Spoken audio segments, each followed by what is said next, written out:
Somewhere in the sand of ancient Egypt, buried for over 4,000 years, archaeologists found a skeleton, a woman. And carved into her bones, they found something nobody expected. Not a weapon wound, not an injury from an accident. Something that grew from inside her own body and slowly, silently, spread through her skeleton until it killed her. Cancer. 4,200 years old. For decades, we've been told cancer is a modern disease, a disease of pollution, of processed food, of the world we built. But if that's true, how do you explain a woman who lived before writing, before cities, before agriculture even existed in most of the world, and died from the exact same disease that kills millions of women today?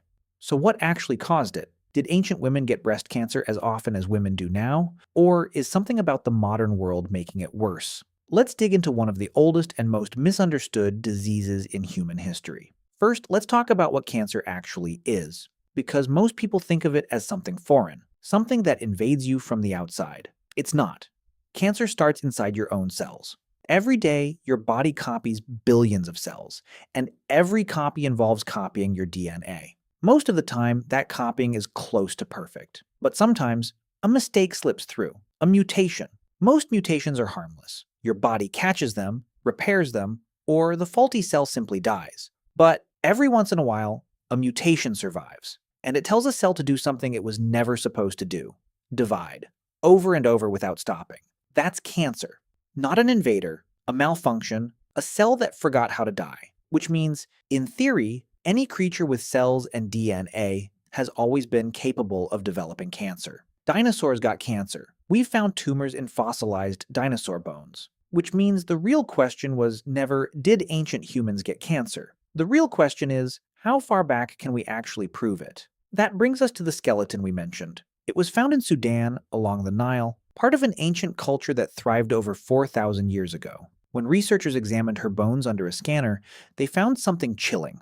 Dozens of small lesions scattered across her skeleton. Her spine, her ribs, her pelvis, her skull. The pattern was unmistakable. This wasn't an injury, this was cancer that had spread, metastasized, which means it started somewhere else in her body first, likely in soft tissue that never survived the 4,000 years underground.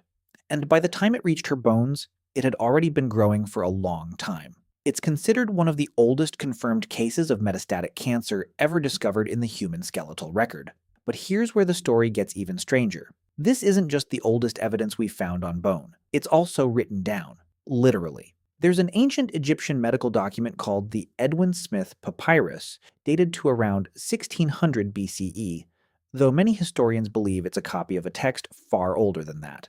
And buried inside its pages, alongside descriptions of wounds and surgeries, is a case study of a woman with bulging tumors on her breast. The document describes it in unsettling detail, and then it gives a diagnosis that still gives historians chills. There is no treatment.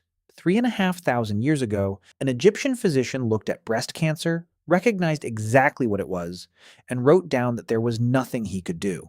So if cancer has been with us this entire time, why does it feel like a modern epidemic? Why do we hear about breast cancer constantly today, but almost never talk about it existing in ancient history? Here's the uncomfortable answer. It's not that ancient people didn't get cancer, it's that most of them didn't live long enough to get diagnosed with it. Cancer risk increases dramatically with age. The older your cells are, the more copies they've made, and the more chances a dangerous mutation has had to slip through. In the ancient world, life expectancy was brutally short. Not because people's bodies gave out early on their own, but because of childbirth complications, infections, violence, famine, and diseases we can now easily treat. Many people never lived past their 30s or 40s, which means many of them simply died of something else before cancer ever had the chance to develop. Add to that the fact that most cancers leave no trace on bone. Breast cancer, in particular, mostly affects soft tissue, and soft tissue almost never survives thousands of years in the ground. Every case we've found on ancient skeletons is almost certainly a small fraction of how many actually existed. We're not looking at the full picture. We're looking at the rare cases where cancer happened to spread into bone, and the bone happened to survive, and archaeologists happened to find it. In other words, ancient cancer wasn't rare. Our evidence of it is. So does that mean the modern world has nothing to do with it? Not exactly. This is where the myth and the science pull apart, and you have to hold both truths at once. Modern life has genuinely introduced new risk factors. Certain chemical exposures, alcohol, obesity, and other lifestyle factors are linked to increased cancer risk. That part is real. But the single biggest reason cancer feels so much more common today isn't pollution or processed food. It's something almost nobody expects. We live longer. Modern medicine, sanitation, and nutrition mean people today routinely live into their 70s, 80s, and beyond, which gives cancer decades more time to develop that ancient humans simply never had. We also have imaging technology, biopsies, and screening tools that can detect cancer that would have gone completely unnoticed and undiagnosed in the ancient world. A woman today isn't necessarily more likely to develop cancer than a woman 4,000 years ago who lived to the same age. She's simply far more likely to survive long enough to develop it, and far more likely to actually be diagnosed when she does. Cancer isn't new. Our ability to detect it is.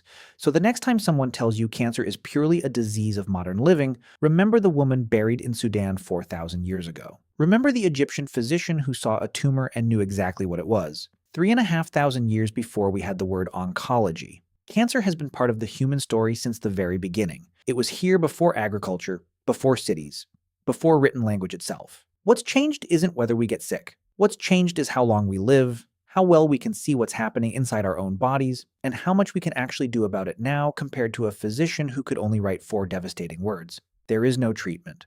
We've come further than that ancient doctor could have ever imagined. And the story of that progress starts with a 4,000-year-old skeleton, quietly proving that this fight is far older than any of us realized. If you found this as fascinating as we did, don't forget to like the video and subscribe for more deep dives into the hidden history of the human body.